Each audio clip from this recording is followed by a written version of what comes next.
শেষ হলো প্রথম ধাপে ১৩৯ উপজেলার ভোট গ্রহণ। চলছে গণনা। কেন্দ্রে কেন্দ্রে লাইন থাকলেও বিএনপি বলছে ডামি।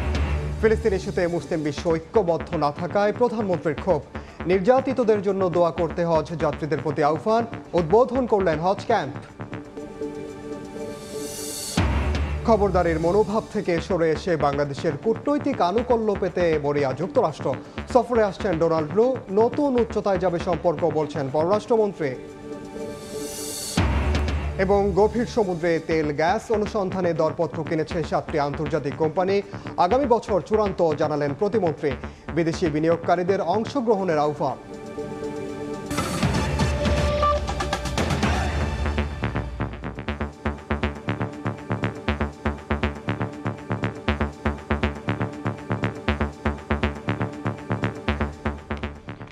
সময় সংবাদের সঙ্গে আছি আমি ওমর ইনান। ব্যাপক উৎসাহ উদ্দীপনার মধ্য দিয়ে প্রথম ধাপে দেশের ১৩৯ উপজেলার ভোট গ্রহণ শেষ হয়েছে। চলছে গণনার কাজ। সকাল ৮টা থেকে বিকেল ৪টা পর্যন্ত একটানা চলে ভোটযুদ্ধ। স্বতঃস্ফূর্তভাবে ভোট দিতে কেন্দ্রে আসেন ভোটাররা। নারী, পুরুষ, তরুণ, বৃদ্ধ সবাই দাঁড়ান ভোটের লাইনে। দীর্ঘ সময় লাইনে দাঁড়িয়ে ভোট কেন্দ্রে নিজের মত প্রকাশ করেন তারা। প্রতিটি কেন্দ্রেই ছিল চোখে পড়ার মতো ভোটারের উপস্থিতি। অনেকে প্রথমবারের মতো ইভিএমে ভোট দিয়ে উচ্ছ্বাস প্রকাশ করেন। গণনা শেষে জানা যাবে ১৩৯টি উপজেলা পরিষদে কারা হবেন জনপ্রতিনিধি। নির্বাচন সুষ্ঠু করতে কেন্দ্রে কেন্দ্রে ছিল ব্যাপক নিরাপত্তা ব্যবস্থা। প্রথম ধাপে ১৩৯টির মধ্যে ২২টি উপজেলা ইভিএম এবং বাকি উপজেলাগুলোতে ব্যালট পেপারের মাধ্যমে ভোট গ্রহণ হয়।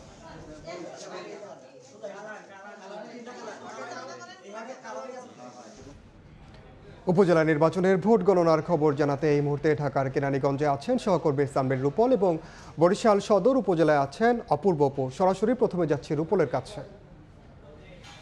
দিনভর নানা ঘটনা প্রবাহের মধ্য থেকে কেরানীগঞ্জ উপজেলার নির্বাচনের ভোট গ্রহণ শেষ হয়েছে বিকাল ৪টায়।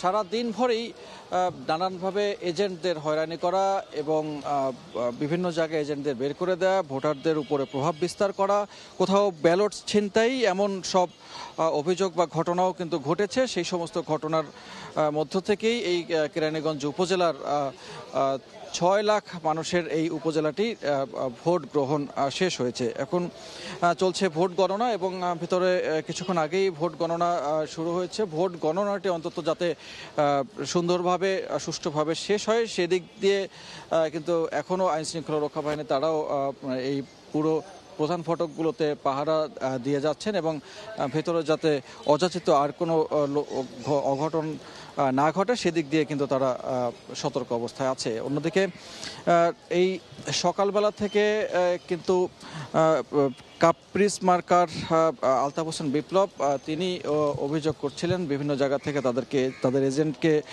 বের করে দেওয়া এবং তাদের এজেন্টকে ভয়ভীতি দেখানো, এরকম ঘটনাগুলো ঘটেছে। প্রথম বেশ কয়েক ঘন্টায় বিভিন্ন কেন্দ্রে গিয়ে এজেন্টও পাওয়া যায়নি, এমন বিষয়গুলো কিন্তু লক্ষ্য করা গেছে, বিশেষ করে দক্ষিণ কেরানীগঞ্জ এলাকায়। এবং আমি এই যে কেন্দ্রটিতে আছি এটি চুনকুটিয়া বালিকা উচ্চ বিদ্যালয় ও কলেজ এবং এই জায়গাটিতেও বেশ বড়সড় একটি কেন্দ্র এবং আশপাশের মানুষজন এখানে ভোট দিয়েছেন। ভোটারদের যখন বাক্স খোলা হয়েছে এক একটি বুথে মনে হয়েছে যে শতভাগ ভোট পড়েনি সেটি তো নিশ্চিতই, এবং সকালবেলা যেহেতু বৃষ্টিতে একটু মেঘাচ্ছন্ন ছিল আবহাওয়া পরিবেশ এবং সেই বৈরী আবহাওয়ার কারণে ভোটারদের উপস্থিতি কম ছিল। তুলনামূলক আস্তে আস্তে করে সময় বাড়ার সাথে সাথে ভোটার উপস্থিতি বেড়েছে এবং দুপুরের পর থেকে দেখেছে ভোটার উপস্থিতি লক্ষণীয়। তবে তারপরেও অনেক বুথে খুব কম সংখ্যক ভোট পড়েছে, আবার কোনো বুথে বেশ ভালো সংখ্যক ভোটই পড়েছে। তাদের যতগুলো উপস্থিতি হওয়ার কথা ছিল তার একটি উল্লেখযোগ্য অংশই তারা ভোট গ্রহণ করতে পেরেছেন। তো দুপুর নাগাদ ব্যালট ছিনতাইয়ের একটি ঘটনা কিন্তু ঘটেছে। সেখানে বেশ ১-২ ঘন্টার মতো ভোট বন্ধ ছিল এবং তারপর আবার পুনরায় ভোট গ্রহণ শুরু হয়েছে। তো এখন গণনা শেষে আসলে বোঝা যাবে যে আগামীর কাণ্ডারে কে হতে যাচ্ছেন কেরানীগঞ্জ উপজেলার জন্য, এবং এই মুহূর্তে ভোট গণনার শেষে সেই বিজয়ী প্রার্থীর নাম ঘোষণা করা হবে। এখন পর্যন্ত এই ছিল কেরানীগঞ্জের চুনকুটিয়া থেকে সবশেষ তথ্য। চলে যাচ্ছি বরিশালে, সেখানে আছেন অপূর্ব অপু। বরিশাল বিভাগের 5টি উপজেলায় আজ ভোট গ্রহণ অনুষ্ঠিত হয়েছে। পিরোজপুরে 3টি এবং বরিশাল জেলায় 2টি উপজেলা নির্বাচন হয়েছে। এখন পর্যন্ত শান্তিপূর্ণ এবং উৎসবমুখর পরিবেশে ভোট গ্রহণ প্রক্রিয়া শেষ হয়েছে। ঠিক এই মুহূর্তে কার্যত ভোট গণনা প্রক্রিয়া চলছে।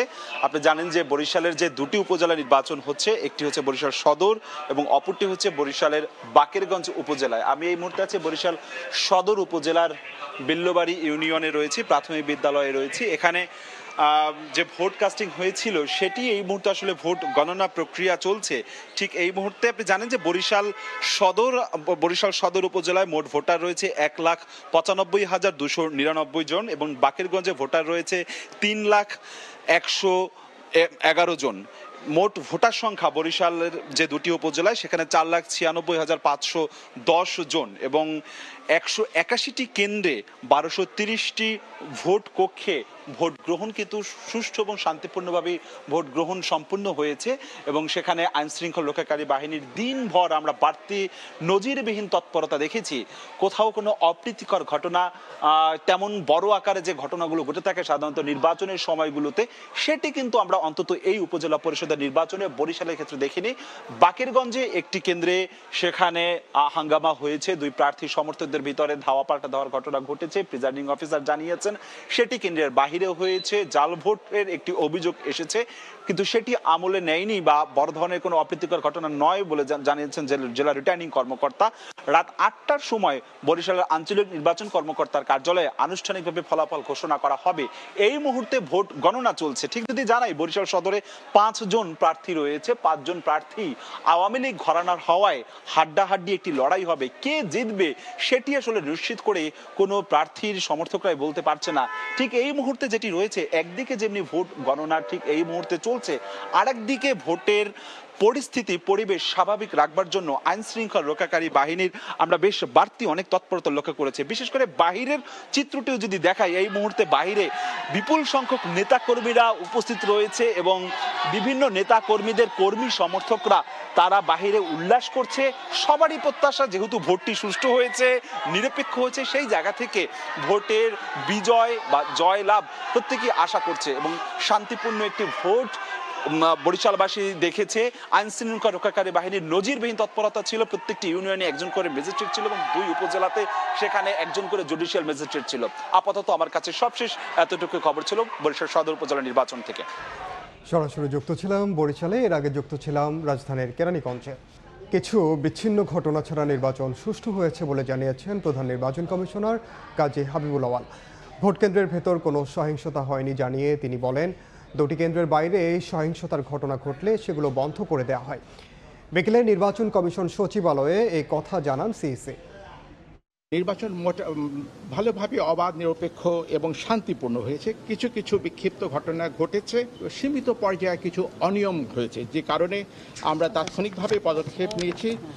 আর 2টি কেন্দ্রের ভোট বন্ধ করে স্থগিত করে দেওয়া হয়েছে। টোটাল আমরা আমাদের যে একটা কেন্দ্রীয় নিয়ন্ত্রণ কক্ষ আছে, সেখান থেকে 34টি ঘটনা ঘটেছে এবং 34টি ঘটনায় টোটাল আহত হয়েছেন 37 জন। এই সংঘর্ষগুলো হয়েছে প্রার্থীদের যারা ভোট কেন্দ্রের বাইরে, ভোট কেন্দ্রের ভেতরে কোনো সংঘর্ষ হয়নি। ভোট কেন্দ্রের বাইরে যে সংঘর্ষটা হয়েছে সেটা প্রার্থীদের যারা সমর্থক এবং কর্মী তাদের মধ্যে ধাওয়া পাল্টা ধাওয়ায় কিছু কিছু হতাহতের ঘটনা ঘটেছে। জাতীয় সংসদে চলমান দ্বিতীয় অধিবেশনের প্রশ্নোত্তর পর্বে বক্তব্য রাখছেন সংসদ নেতা ও প্রধানমন্ত্রী শেখ হাসিনা। সরাসরি যাচ্ছে অধিবেশনে। কেন্দ্রীয় নিয়ন্ত্রণ কক্ষের মাধ্যমে সিসিটিভি, টিভি চ্যানেল ইত্যাদির মাধ্যমে সারা দেশে বিভিন্ন জাংশন, চৌরাস্তা ও যানজটপূর্ণ এলাকা নিয়মিত পর্যবেক্ষণ করা হয়েছে। কোনো স্থানে যানজট সৃষ্টি হওয়া মাত্রই জেলা প্রশাসন ও পুলিশের সাথে যোগাযোগ করে যান চলাচল স্বাভাবিক করার উদ্যোগ গ্রহণ করা হয়েছে। এছাড়া কোনো স্থানে সড়ক দুর্ঘটনা সংঘটিত হলে জেলা প্রশাসন ও পুলিশকে অবহিত করে সড়ক দুর্ঘটনায় পতিত যানবাহন সড়ক থেকে অপসারণের মাধ্যমে যান চলাচল স্বাভাবিক করা হয়েছে। পবিত্র ঈদ উল ফিতর 2024 উপলক্ষে বিআরটিসির বাসে যাত্রী সাধারণের যাতায়াত সুবিধার্থে সারা দেশের বিভিন্ন রুটে নিয়মিত 600 952টি বাস এবং ঈদ স্পেশাল সার্ভিস হিসেবে 588টি বাস মোট 1240টি বাস সারা দেশে পরিচালন করা হয়েছে। সড়ক পরিবহন ও সেতু মন্ত্রণালয়ের মাননীয় মন্ত্রী জনাব ওবায়দুল কাদের এমপি মহোদয়ের সভাপতিত্বে গত 21/3/2024 তারিখে বিআরটিসি, সেতু বিভাগ, সড়ক ও জনপথ অধিদপ্তর, শিল্প মন্ত্রণালয়, শ্রম ও কর্মসংস্থান মন্ত্রণালয়, পুলিশ বিভাগ, স্বাস্থ্য সেবা বিভাগ, ডিটিসিএ, নৌ পরিবহন মন্ত্রণালয়, বিভাগীয় কমিশনার, ডিআইজি, জেলা প্রশাসক, পুলিশ সুপার, বিজিএমইএ, বিকেএমইএ, সড়ক পরিবহন মালিক সমিতি, সড়ক পরিবহন শ্রমিক ফেডারেশন ও সাংবাদিক সহ সংশ্লিষ্ট অংশীজনদেরকে নিয়ে ঈদুল ফিতরে সড়ক যাতায়াত নিরাপদ ও নির্বিঘ্ন করার জন্য প্রস্তুতিমূলক সভা অনুষ্ঠিত হয়। ঈদুল ফিতর উপলক্ষে নিরাপদ ঈদযাত্রা, সড়ক দুর্ঘটনা রোধে, সড়কে শৃঙ্খলা রক্ষা, মোটরযান মালিক, চালক, যাত্রী ও পথচারীদের জন্য সচেতনতা, অনলাইনে টিকেটিং এর অতিরিক্ত ভাড়া আদায় বন্ধ ও ঈদের আগের দিন ও ঈদের পরের 3 দিন ট্রাক, কাভার্ড ভ্যান ও লরি চলাচল বন্ধ রাখার বিষয়ে দেশের বিভিন্ন দৈনিক জাতীয় পত্রিকায় বিজ্ঞপ্তি প্রকাশ করা হয়েছে। পবিত্র ঈদুল ফিতর উপলক্ষে ঈদযাত্রা নিরাপদ ও নির্বিঘ্ন করতে অতিরিক্ত ভাড়া আদায় বন্ধ, সড়ক দুর্ঘটনা রোধ, সড়ক মহাসড়কে ওভার স্পিড নিয়ন্ত্রণ, নসিমন পরিবহন, 3 হুইলার, ইজি বাইক চলাচল বন্ধে বিআরটি এর উদ্যোগে জেলা প্রশাসন ও হাইওয়ে পুলিশের সহযোগিতায় দেশের 64টি জেলায় প্রতিদিন মোবাইল কোর্ট পরিচালনা করা হয়েছে। সর্বোপরি ঈদুল ফিতর 2024 কালীন সরকারি সিদ্ধান্ত সমূহের যথাযথ বাস্তবায়নের ফলে সর্বসাধারণের ঈদ যাত্রা নির্বিঘ্ন ও যানজটবিহীন হয়েছে এবং ঈদ ছুটি শেষে কর্মস্থলে ফিরে আসতে পেরেছে। ধন্যবাদ মাননীয় স্পিকার। ধন্যবাদ মাননীয় প্রধানমন্ত্রী। এর মধ্যেই জনগণ আওয়ামী লীগের জালিয়াতির উপজেলা নির্বাচন প্রত্যাখ্যান করেছে বলে দাবি করেছেন বিএনপি নেতারা। তারা বলছেন, ভোট বর্জনের আহ্বানে জনগণ সাড়া দেয়ায় উপজেলা নির্বাচনের ভোট কেন্দ্র ফাঁকা পড়ে আছে। আওয়ামী লীগের অধীনে নির্বাচন সুষ্ঠু হয় না, তা আবারও প্রমাণ হয়েছে বলেও দাবি করেন দলটির নেতারা। জাতীয় নির্বাচনের পর এবার উপজেলা নির্বাচন বর্জন বিএনপির, আর সেই নির্বাচনের পরিস্থিতি তুলে ধরতে নয়াপল্টনে দলের কেন্দ্রীয় কার্যালয়ে সংবাদ সম্মেলন করলেন বিএনপির সিনিয়র যুগ্ম মহাসচিব রুহুল কবির রিজভী আহমেদ। তিনি অভিযোগ করে বলেন, দলীয় সরকারের অধীনে সুষ্ঠু নির্বাচন সম্ভব নয়, তা আবারও প্রমাণ হয়েছে এই উপজেলার প্রথম ধাপের ভোটে। বিএনপির নির্বাচন বর্জনের আহ্বানে জনগণ সাড়া দিয়েছে বলেই বেশিরভাগ ভোট কেন্দ্রই ভোটারহীন বলেও দাবি রিজভীর। আওয়ামী প্রতারণার ফাঁদে পা না দিয়ে দেশের ভোটারগণ সর্বান্তকরণে উপজেলা নির্বাচন প্রত্যাখ্যান করছে। কয়েকটি ভোট কেন্দ্রের জায়গা দেখেছি, অধিকাংশই দেখেছি একেবারে জনশূন্য। ডামি নির্বাচন মানেই তো সাজানো, এটা ফ্রডুলেন্ট, এটা ফার্সিয়াল, এটা শ্যাম, একেবারেই এটা একটা জালিয়াতি প্রহসনের নির্বাচন। এদিকে ঢাকা রিপোর্টার্স ইউনিটি মিলনায়তনে এক আলোচনা সভায় বিএনপির ভাইস চেয়ারম্যান অবসরপ্রাপ্ত মেজর হাফিজউদ্দিন আহমেদ অভিযোগ করেন, ক্ষমতাসীনরা নির্বাচন ব্যবস্থাকে ধ্বংস করেছে বলেই ভোট কেন্দ্রে যায় না জনগণ। আজকে দেশে উপজেলা নির্বাচন হচ্ছে, টেলিভিশনে দেখাচ্ছে, কেন্দ্রগুলা খাখা করছে, কোনো ভোটার সেখানে যায় না। কেন এই অবস্থা হলো? কেন মানুষ ভোট দিতে পারে না? কেন মানুষের গণতান্ত্রিক অধিকার সমূহ বিলুপ্ত হলো? এদিকে পবিত্র ওমরা শেষে বাংলাদেশ বিমানের একটি ফ্লাইটে দেশে ফেরেন বিএনপি মহাসচিব মির্জা ফখরুল ইসলাম আলমগীর। এ সময় সঙ্গে ছিলেন তার সহধর্মিণী রাহাতারা বেগম। পরে তিনি গণমাধ্যমে তার শারীরিক অবস্থার কথা জানিয়ে ইমিগ্রেশনে হয়রানির অভিযোগ তোলেন। ভালো আছি, আমি ওমরা করে এসেছি ভাই। হ্যাঁ, এই আর কি। হ্যাঁ, খুবই প্রায় 10 ঘন্টার জার্নি হয়ে গেছে। ইমিগ্রেশনে তো যা আছে নর্মাল হ্যারাসমেন্ট সেটা আছেই। গত 2রা মে সস্ত্রীক সৌদি আরবে পবিত্র ওমরা পালনের উদ্দেশ্যে দেশ ছেড়েছিলেন বিএনপি মহাসচিব। আহমেদ সালেহীন, সময় সংবাদ, ঢাকা। ফিলিস্তিন ইস্যুতে মুসলিম বিশ্ব ঐক্যবদ্ধ না হওয়ায় আক্ষেপ জানালেন প্রধানমন্ত্রী শেখ হাসিনা। হজ যাত্রীদের কাছে দেশের পাশাপাশি নির্যাতিত ফিলিস্তিনদের জন্য দোয়া করার আহ্বান জানিয়েছেন তিনি। সকালে রাজধানীর আশকোনা ক্যাম্পে হজ কার্যক্রম 2024 উদ্বোধনী অনুষ্ঠানে তিনি বলেন, ডিজিটাল দেশ গড়ায় ঘরে বসেই হজের সব কাজ করতে পারছেন মুসল্লিরা। লাব্বেইক আল্লাহুম্মা লাব্বেইক ধ্বনিতে প্রতি বছরই মুখরিত হয় পবিত্র আরাফাত ময়দান। মহান আল্লাহর সান্নিধ্য অর্জনে হজ কাফেলায় মিলিত হন বিশ্বের লাখ লাখ মুসল্লি। মুসলিম উম্মার সবচেয়ে বড় এই জমায়েতে সামিল হতে এবার বাংলাদেশ থেকে নিবন্ধন করেছেন ৮৫,২৫৭ জন। বৃহস্পতিবার সৌদি আরবের উদ্দেশ্যে শুরু হবে হজ ফ্লাইট। এর আগের দিন বুধবার সকালে রাজধানীর আশকোনায় হজ কার্যক্রম ২০২৪ উদ্বোধনের আনুষ্ঠানিকতায় যোগ দেন প্রধানমন্ত্রী শেখ হাসিনা। শুভেচ্ছা বিনিময় করেন হজ যাত্রীদের সঙ্গে। খুব অল্প সময় খুব সুশৃঙ্খলভাবে আলহামদুলিল্লাহ আমার সব কাজ হয়ে গেছে। আমি আপনাকে আন্তরিক ধন্যবাদ জানাচ্ছি। বক্তব্যে হজ ব্যবস্থাপনা উন্নত করতে সরকারের নানামুখী পদক্ষেপ তুলে ধরেন প্রধানমন্ত্রী। বলেন, ডিজিটাল বাংলাদেশ বাস্তবায়নের সুফল মিলছে হজ কার্যক্রমেও। হয়রানি হতে হয় না, এখন কত সহজভাবে আপনারা ঘরে বসে হজের সব কাজ সম্পন্ন করতে পারছেন। ডিজিটাল বাংলাদেশ গড়ে তুলব 2008-এর নির্বাচনী ইস্তেহারে সেই ঘোষণাটা দিয়েছিলাম। আজকে তার সত্যিকার বাস্তবায়ন হয়েছে, আর বাস্তবায়নটা হয়েছে বলেই আজ এই সুযোগটা সকলে পেয়েছেন। এ সময় হজ যাত্রীদের দেশের পাশাপাশি নির্যাতিত ফিলিস্তিনিদের জন্য দোয়া করার আহ্বান জানান সরকার প্রধান। ফিলিস্তিন ইস্যুতে মুসলিম দেশগুলোর একযোগে কাজ না করার আক্ষেপও করেন তিনি। প্যালেস্টাইন আবার তারা তাদের আরব ভূখণ্ডে তাদের জায়গা তারা পাবে, এটা তাদের অধিকার। এই অধিকার কেউ কেড়ে নিতে পারে না, কাজে সেই অধিকার তাদের দিতে হবে। আজকে যদি আমাদের সকল মুসলিম কান্ট্রিগুলি এক হয়ে একযোগে কাজ করতে পারত, তাহলে আরো আমরা এই ব্যাপারে অনেক অগ্রগামী হতে পারতাম। কিছু মানুষের জন্য যাতে শান্তির ধর্ম ইসলামের বদনাম না হয় সে বিষয়েও সজাগ থাকতে বলেন প্রধানমন্ত্রী। পরে হজ কার্যক্রম 2024-এর আনুষ্ঠানিক উদ্বোধন করেন তিনি।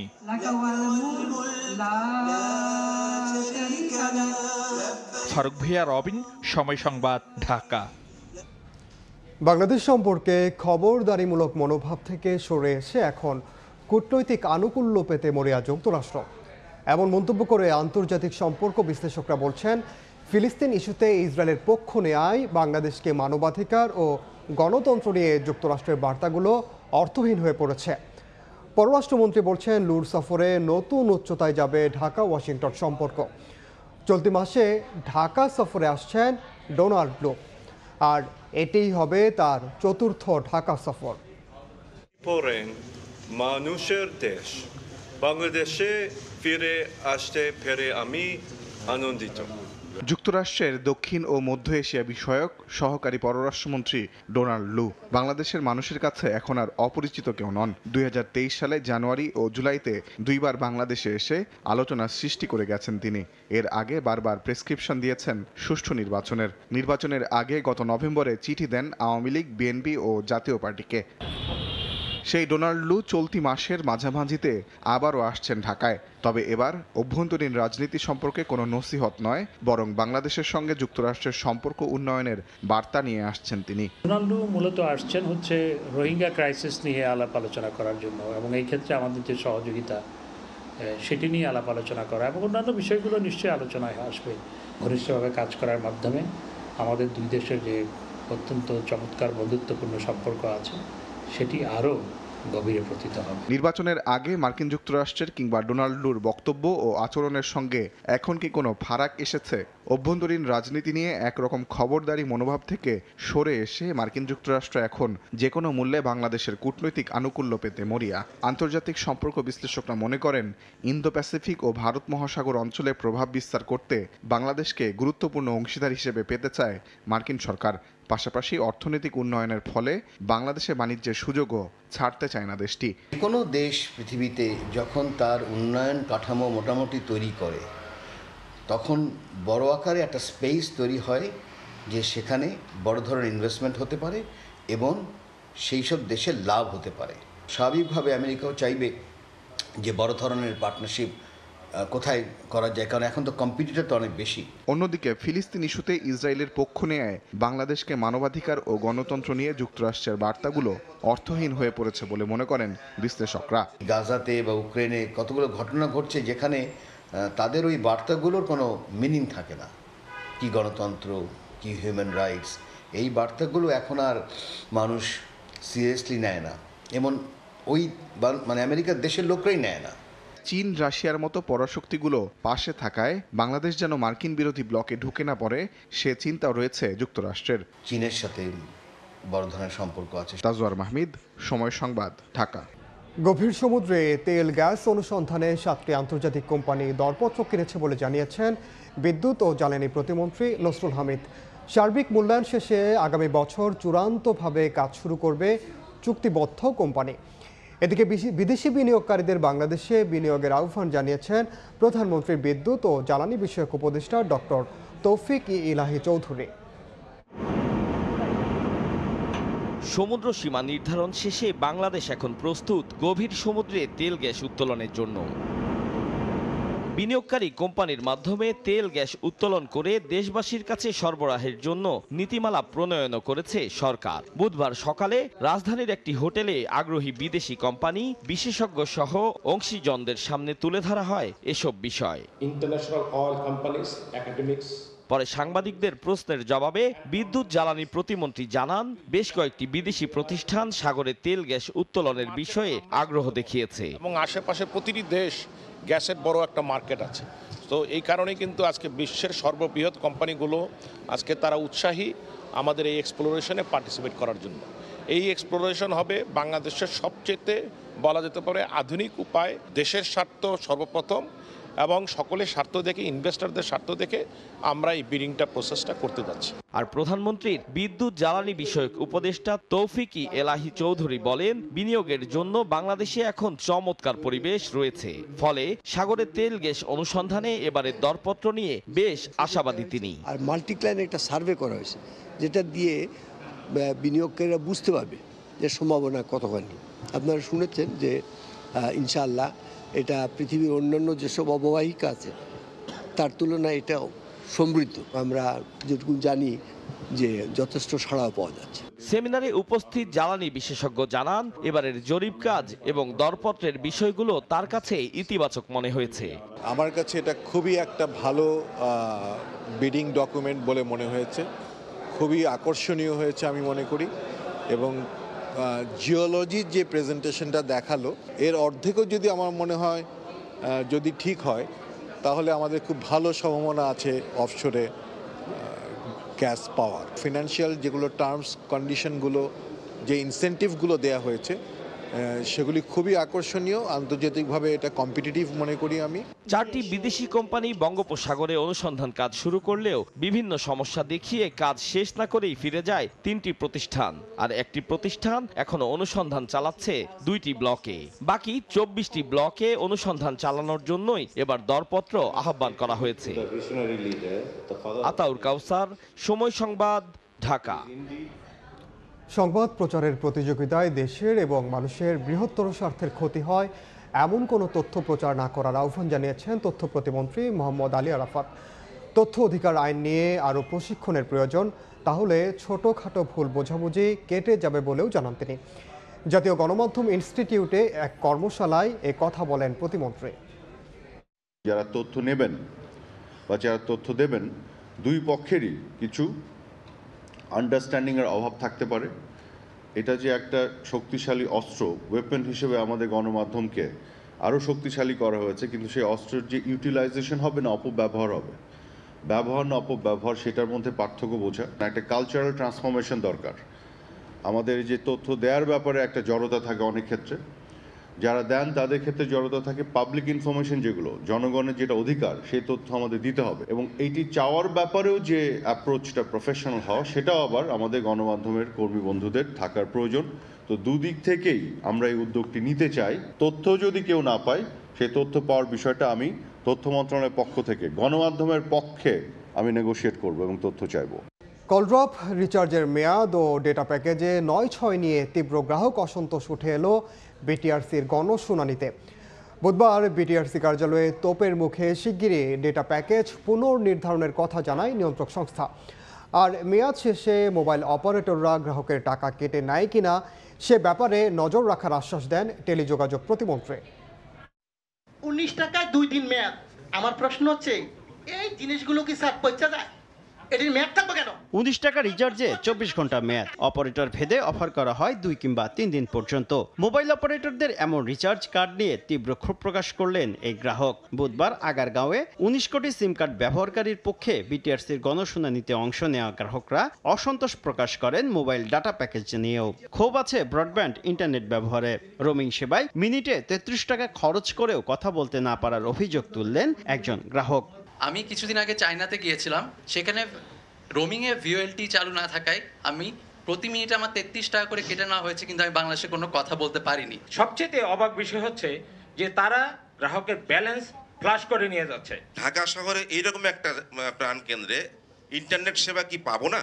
গ্রাহকের নানা প্রশ্ন অভিযোগ থাকলেও কথা বলার সুযোগ পায়নি 4 মোবাইল অপারেটর। বরং পরিস্থিতি সামাল দিতে হাল ধরেন খোদ ডাক ও টেলিযোগাযোগ প্রতিমন্ত্রী। জানান ডাটা প্যাকেজ নিয়ে শিগগিরই আসছে নতুন সিদ্ধান্ত। নজরদারি থাকবে গ্রাহকের ব্যালেন্সের ওপর। গ্রাহকদের টাকা ব্যালেন্স এটা যাতে কোনো মোবাইল নেটওয়ার্ক অপারেটর কিংবা কোনো প্রাইভেট কোম্পানি তার অজান্তে কেটে না নিতে পারে, অথবা তাদের ইন্টারনেট প্যাকেজ তারা ব্যবহার করলো না, তার অব্যবহৃত সেই ব্যান্ডউইথ যাতে আর কি তার অজান্তেই তার অপচয়টা পয়সাটা খরচ না হয়ে যায়। কোনো মোবাইল নেটওয়ার্ক অপারেটর কিংবা কোনো আইএসপি সার্ভিস প্রোভাইডার লাইসেন্সের গাইডলাইন অনুসারে তার প্রতিশ্রুত সেবাটা যাতে নাগরিককে পৌঁছে দেয়। বিটিআরসির এবারের গণশুনানিতে নিবন্ধিত প্রশ্নকারী ছিলেন 3025 জন। শুভ খান, সময় সংবাদ, ঢাকা। বিভিন্ন দেশের উদ্যোক্তা, বিনিয়োগকারী ও বিশেষজ্ঞদের অংশগ্রহণে আয়োজন করা হচ্ছে বাংলাদেশ স্টার্টআপ সামিট। স্থানীয় বাজারের প্রচলিত নিয়মনীতি সম্পর্কে আন্তর্জাতিক বিনিয়োগকারীদের পরিচয় করিয়ে দেওয়াই এই আয়োজনের মূল লক্ষ্য। একটি স্বয়ংসম্পূর্ণ স্মার্ট বাংলাদেশ বিনির্মাণে টেকসই ডিজিটাল ব্যবস্থা গড়ে তোলা এই প্রতিপাদ্যে আগামী 27 ও 28 জুলাই আয়োজিত হতে যাচ্ছে স্মার্ট বাংলাদেশ স্টার্টআপ সামিট 2024, যার লক্ষ্যে চুক্তি সই করেছে এশিয়াটিক মাইন্ডশেয়ার লিমিটেড ও উইন্ডমিল অ্যাডভার্টাইজিং লিমিটেড। আয়োজনে উপস্থিত ছিলেন স্টার্টআপ বাংলাদেশের পরিচালনা পরিষদের চেয়ারম্যান ও আইসিটি বিভাগের সচিব মোহাম্মদ শামসুল আরেফিন। এ সময় তিনি বলেন, এ ধরনের সামিট নতুন উদ্যোক্তাদের জন্য সম্ভাবনার দুয়ার উন্মুক্ত করবে। খেলার খবর। জিম্বাবুয়ের বিপক্ষে শেষ দুটি টি-20-র জন্য 15 সদস্যের বাংলাদেশ স্কোয়াড ঘোষণা করেছে বিসিবি। প্রত্যাশিতভাবেই দলে 3টি পরিবর্তন এসেছে। ফিরেছেন সাকিব আল হাসান, মোস্তাফিজুর রহমান ও সৌম্য সরকার। বিশ্রাম দেওয়া হয়েছে পেসার শরীফুল ইসলামকে। সাকিব সৌম্যকে জায়গা করে দিতে দল থেকে বাদ পড়েছেন টি-20 পরিকল্পনায় থাকা আফিফ হোসেন ধ্রুব ও পারভেজ ইমন। জিম্বাবুয়ের বিপক্ষে শেষ 2 টি-20তে স্কোয়াডে কারা ফিরছেন সেটা অনেকটা নিশ্চিতই ছিল। নির্বাচকরা যে স্কোয়াড দিয়েছেন সেখানে নেই বড় কোনো চমক। নাজমুল শান্ত নেতৃত্বাধীন দলটা অনেকটা প্রত্যাশিতই। 10 মাস পর বাংলাদেশ টি-20 দলে ফিরেছেন সাকিব আল হাসান। সবশেষ গেল বছর ঘরের মাঠে আফগানিস্তানের বিপক্ষে টি-20 খেলেছিলেন এই অলরাউন্ডার। ডিপিএলে শেখ জামালের হয়ে খেলার জন্য চট্টগ্রামের প্রথম 3 ম্যাচে ছিলেন না সাকিব। ইনজুরি কাটিয়ে দলে তার সঙ্গী হয়েছেন সৌম্য সরকার। স্কোয়াডে নাম না থাকলেও চট্টগ্রামে দলের সঙ্গেই ছিলেন বাঁহাতি ব্যাটার। কাজ করেছেন ফিটনেস নিয়ে। আইপিএল থেকে ফিরে সপ্তাহখানেকের বিশ্রাম পেয়েছেন মুস্তাফিজ। ঢাকার 2 ম্যাচে মাঠে দেখা যাবে তাকেও। এই 3 জনকে জায়গা করে দিতে স্কোয়াড থেকে বাদ পড়েছেন শরীফুল ইসলাম, পারভেজ ইমন ও আফিফ হোসেন ধ্রুব। শরীফুল চট্টগ্রামে প্রথম 2 ম্যাচ খেললেও বলার মতো পারফর্ম করতে পারেননি। আর কোনো ম্যাচ না খেলেই দল ছাড়তে হলো ইমন আফিফকে। বিসিবি নির্বাচক আব্দুর রাজ্জাক ব্যাখ্যা দিয়েছেন শেষ 2 ম্যাচের স্কোয়াডে আনা এই 3 পরিবর্তন নিয়ে। শরীফুল এবং মুস্তাফিজের চেঞ্জেসটা হচ্ছে শরীফুল অনেকদিন ধরে ক্রিকেটের মধ্যে রয়েছে, ক্রিকেট খেলছে, ম্যাচ খেলছে, হাই ইন্টেন্ট ম্যাচ খেলেছে, প্রিমিয়ার লিগ খেলেছে, তো ওকে থেকে একটা ব্রেক দেওয়া হচ্ছে, যাতে ফ্যামিলিকে একটু টাইম দিতে পারে, ও একটু রেস্ট পায়, শরীরটা আবার রিচার্জ করে ফিরতে পারে। আর মুস্তাফিজের ব্যাপারটাও ঠিক একই রকম। মুস্তাফিজ ইন্ডিয়া থেকে আসার পর, কারণ ও অনেক দিন ফ্যামিলি থেকে বাইরে, সবকিছু থেকে বাইরে, ওর সঙ্গে যদিও এগুলো ওর সাথে কথা বলেই করা হয়েছে যে ওকে আমরা চেয়েছিলাম যে ছোট্ট একটা রেস্ট দিতে, তো সেটা আমরাও ওকে জিজ্ঞেস করেছিলাম যে আগে নিবে কি পরে নিবে, তাও এগ্রি করেছে যে আগে নিয়ে তারপরে একবারে খেলে চলে যেতে চায়। জিম্বাবুয়ের বিপক্ষে শেষ 2 টি-20 স্কোয়াড দেখে অনেকটাই ধারণা করা যায় বাংলাদেশের টি-20 বিশ্বকাপ স্কোয়াডটা কেমন হতে যাচ্ছে। আইসিসির কাছে দল পাঠালেও এখন পর্যন্ত সেই স্কোয়াড গণমাধ্যমে জানায়নি বিসিবি, যা পরিবর্তনের সুযোগ আছে এ মাসের 24 তারিখ পর্যন্ত। শেষ 2 টি-20 দলে শরীফুল স্কোয়াডে না থাকলেও বিশ্বকাপ বহরে তার নাম থাকবে, সেটা একরকম নিশ্চিত। যুব বিশ্বকাপ জয়ী পেসার দলে ফিরলে বাদ পড়তে পারেন তানভীর ইসলাম অথবা তানজিম সাকিবের যে কোনো একজন। সাজিদ মুস্তাহিদ, সময় সংবাদ। এ পর্যায়ে শীর্ষ সংবাদগুলো জানিয়ে দিচ্ছি আরেকবার। প্রথম ধাপে 139 উপজেলার ভোট গ্রহণ শেষে চলছে গণনা। কেন্দ্রে কেন্দ্রে লাইন থাকলেও বিএনপি বলছে ডামি নির্বাচন। ফিলিস্তিন ইস্যুতে মুসলিম বিশ্ব ঐক্যবদ্ধ না থাকায় প্রধানমন্ত্রীর ক্ষোভ। নির্যাতিতদের জন্য দোয়া করতে হজ যাত্রীদের প্রতি আহ্বান। উদ্বোধন করলেন হজ ক্যাম্প।